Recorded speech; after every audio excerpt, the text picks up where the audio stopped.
میں ہاتھ جوڑ کے عرض کروں گا او پتر اللہ کا شکر ہے ویسے تو مجمع بڑا خوبصورت بارش دکھائی دے رہا ہے لیکن پھر بھی بھائی یار جب بچیوں بیٹیوں کے اسکول آنے جانے کا ٹائم ہو چونکوں میں نہ کھڑے ہوا کرو. ہاں میں آپ کو بتا نہیں سکتا کہ اس باپ کے دل پہ کیا گزرتی ہے جس کی بیٹی کے لیے کوئی چونک میں کھڑا ہے. لیکن کیا کرے دو باتیں ہوتی ہیں نا, ایک وہ باپ والا ہوتا ہے بیٹی والا ہوتا ہے, دوسرا وہ بوڑھا ہو چکا ہوتا ہے. ہاں تو یاد رکھ بھائی آج تو کسی کے لیے کھڑا ہو رہا ہے تو نے بھی تو کل بوڑھا ہونا ہے نا, اس لیے پاک رکھو.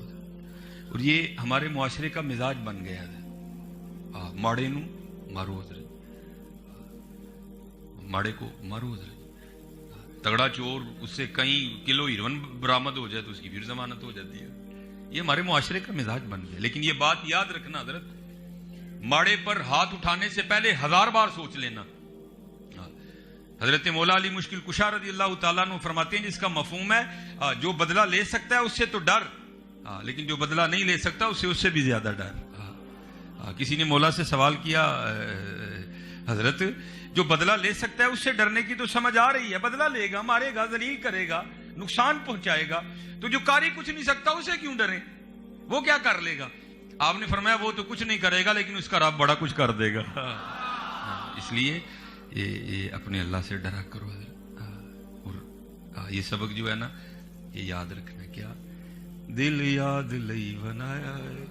اصل میں حضرت جی کیونکہ روشنی سب کو مدینہ پاک سے آ رہی ہے, الفاظ جدا ہوتے ہیں مفہوم سب کا ہی ایک ہوتا ہے. اعلیٰ حضرت نے بھی کہا نا, فرماتے ہیں دل ہے وہ دل جو تیری یاد سے معمور رہا.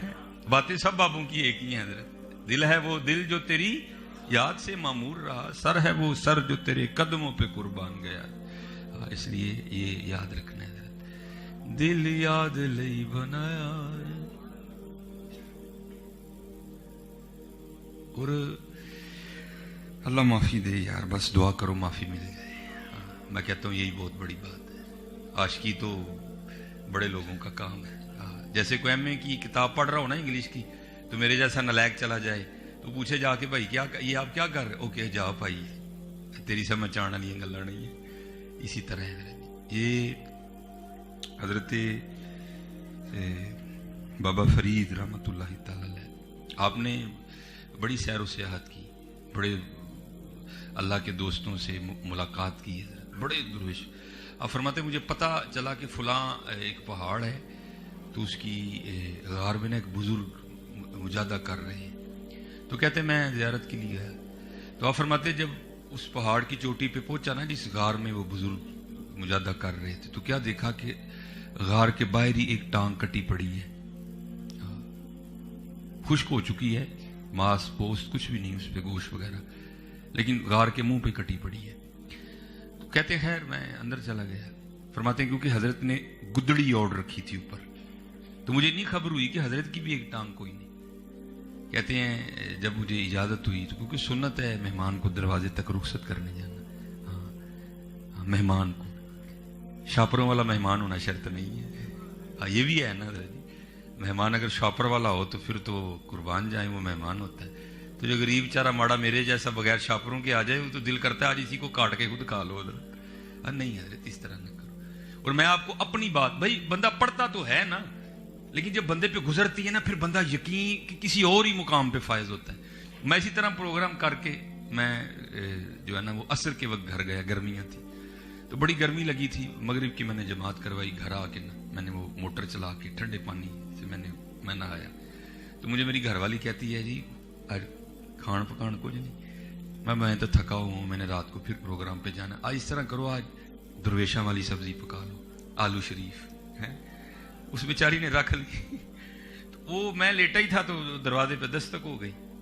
تو میں نے اٹھ کے دروازہ کھولا تو میرے ماموں, ساتھ میری ممانی اور آگے ان کے 3 بچے. تو اب تو پھر آلو شریف ترک کرنے پڑ گئے. میں بازار گیا, جا کے کچھ لے کے آیا, پکایا, مہمان کھا کے چلے گئے. تو جب ہم کھانے لگے نا تو میں رو پڑا. تو میری گھر والی کہتی ہے بھائی آپ کی بھی سمجھ نہیں آتی ہے, رو پڑتے ہیں, مسکرا پڑتے ہیں, روٹی کھاؤ روڑ کیوں اٹھے دے. میں نے کہا میں نے اپنے آقا کریم علیہ السلام کی حدیث پاک پڑھی, تب اتنا ہی یقین تھا. لیکن کیونکہ واحد قال ابراہیم ربی ارینی کیف تحیی الموتی, میں چاہتا ہوں مجھے اطمینان آئے. تو آج میں نے دیکھ لیا. کہتی کیا دیکھا؟ میں نے کہا بھلیے لو کے ਨਾ ਪਰੋਣੇ ਆਂਦੇ ਤੇ ਕੀ ਖਾਣਾ ਸੀ? ਕਹਿੰਦੀ ਆਲੂ, ਤੇ ਮੈਂ ਪਰੋਣੇ ਆ ਗਏ ਤੇ ਕੀ ਖਾਣ ਨਹੀਂ? ਕਹਿੰਦੀ ਮੁਰਗਾ। मैं फिर रहमत होए कि ना होए? और भाई आपका कोई नहीं खाता, वो अपना लेके आते हैं अंदर, वो लेके आते हैं अंदर। और आज तो हमारा मिजाज बन गया भाई लोग, मैं आपको बिल्कुल सच कह रहा हूं, ये इसमें कोई झूठ नहीं। मेरे एक मुक्तदी ने मुझसे दुआ करवाई बाकायदा, डॉक्टर साहब है दुआ करो परोने ने साडा ही घर वेख लिया। अल्लाह। और लिखा है कि मौला अली मुश्किल कुशा रदी अल्लाह तआला अन्हु अपने दर अक़दस पर बैठे रो रहे थे। एक शख्स पास से गुजरा, उसने अर्ज़ की हुजूर क्यों रो रहे हैं? आपने फरमाया अली को लगता है कि अल्लाह अली से खफा हो गया है। और करते हैं हुजूर अल्लाह जमाने से तो खफा हो सकता है, अली से खफा नहीं हो सकता। आपने फरमाया नहीं मुझे लग रहा है कि खफा हो गया। और करता हुजूर दलील भी तो देना। आपने फरमाया 40 दिन गुजर गए, अली के दस्तरखान पे कोई मेहमान नहीं आया, इससे बड़ी और दलील क्या है? हजरत ये जो हमने कलिया खाने का प्रोग्राम बना लिया ना हजरत, इसको तर्क करो। ये कलिया खाना अल्लाह को भी पसंद नहीं, अल्लाह के महबूब को भी पसंद नहीं है। रल मिल के खाया करो इधर, अपने दस्तरखान वसी करो इधर, अपने दस्तरखान वसी करो, फिर देखो रंग लगते हैं कि नहीं लगते हैं। ये हमने खुद ही अपने लिए मुफलिसी के दरवाजे खोल दिए हैं। कभी भी जो है ना अकेले ना खाओ इधर, देखो मोहल्ले में कौन गरीब है, मोहल्ले में कौन। ये अब आप में सियालकोट पता नहीं, मैं यूनिवर्सिटी है सियालकोट में UMT, तो मैं उसमें लेक्चर दे के निकला, तो थोड़ा आगे आके ना वो सब्जी वो फलों की रेड़ियां लगी थी। और आपको पता है हजरत ये जो सर्दी है ना, ये सेबों का सीजन है। गर्मियों में जो सेब होते हैं वो भी मेरे जैसे ही होते हैं, लेकिन जो सर्दियों में होते हैं वो जरा ठीक ठाक होते हैं। वो मैं देख के निकला, मैं अपनी किसी दुनिया में गुम था, तो मेरे आगे ना एक पस छोटे से कद की एक औरत, एक बच्चा इधर एक बच्चा उधर, तो वो भी अपनी गुफ्तगू में थे, मैं भी अपनी गुफ्तगू में। उससे पहले क्या गुफ्तगू हुई मुझे नहीं पता कोई। बहरहाल जब मैं उनके करीब पहुंचा ना, और जो मेरे कानों में आवाज, सल्लल्लाहु वस्सलामु अलैका या सय्यदी या नबी अल्लाह व अला आलिका व सहाबिका या सय्यदी या नूर अल्लाह। और दुरूद पाक मोहब्बत से पढ़ा करो जरा। आप तो ऐसे डर डर के पढ़ते हो जैसे पता नहीं क्या है। और मैं तो अहबाब से कहा करता हूँ भाई अल्लाह का शुक्र अदा करो, तुमसे तो उसने कोई इम्तिहान ही नहीं मांगा। तुम्हें तो वो कह रहा कालीनों पे बैठ के पढ़ो, कुर्बान जाऊं हजरत बिलाल पे जो कोयलों पे लेट के भी पढ़ा करते थे। तुमसे तो इम्तिहान ही नहीं मांगा उसने कोई भी। इसलिए दुरूद पाक में नहीं ढील होनी चाहिए। और अल्लाह का शुक्र है हमारा तो अकीदा है, तू जिंदा है वल्लाह, तू जिंदा है वल्लाह, मेरे चश्मे आलम से छुप जाने वाले है। और चलो आपके लाहौर के एक वाकया, बातें किताबों की भी बड़ी हैं, चलो कुछ और भी कर लेते हैं। ये बत्ती चौक से थोड़ा आगे आओ ना, तो वहाँ एक मज़ार है बाबा छतड़ी वाली सरकार है ना। तो हमारे सियालकोट में एक बुजुर्ग थे, साईं अब्दुल रशीद उनका नाम था। अब बस उनकी एक अपनी वक्री दुनिया थी। तो हम जो रात को लाहौर से सियालकोट आया करते थे, जब छुट्टी होती थी, तो एक दिन उन्होंने ना बंदा भेज के मुझे बुलाया। तो बुलाकर मुझे कहते हैं मौलवी जी एक काम कहिए तो कर दोगे? मैंने कहा जनाब हुक्म फरमाएं।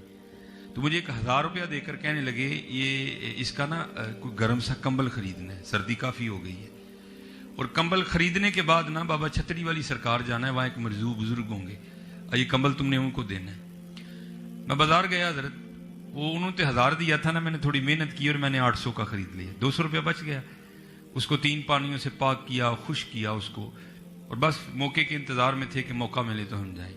हम जब मज़ार पे आए ना बाबा छतरी वाली सरकार, तो कुछ अल्लाह की ऐसी करनी थी कि वहां उस वक्त था ही कोई नहीं, वो एक ही बंदा था। और मुझ में इतनी हिम्मत नहीं हुई कि मैं उनसे पूछूं कि हजरत आप ही मजजूब है, लेकिन दिल कह रहा था कि नहीं यही मजजूब है।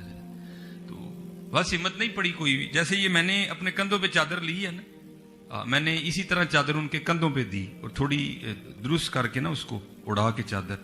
तो जब मैं जाने लगा ना, तो उन्होंने पीछे से मेरी कमीज पकड़ ली और मुझे कहते हैं कंबल ते दे चलें, 200 ही तो दे के जा ना। कंबल ते दे चलें 200 भी। मेरे पैरों के नीचे से जमीन निकल गई है। फिर मुझे ये बात समझ आई, चाहें तो इशारों से अपनी काया ही पलट दें दुनिया की, ये शान है खिदमतगारों की, सरकार का आलम क्या होगा। ये लोग दलील है हजरत, ये हुज्जत है हजरत, ये उनके गुलामों का आलम है। बस आप थोड़ी सी हिम्मत पैदा करो, ये जो मोहब्बतों और अकीदतों के सिलसिले कमजोर पड़ रहे हैं इनको फिर मजबूत करो। और जब भी दुरूद पाक पढ़ो यकीन के साथ, बातें सारी यकीन की हैं।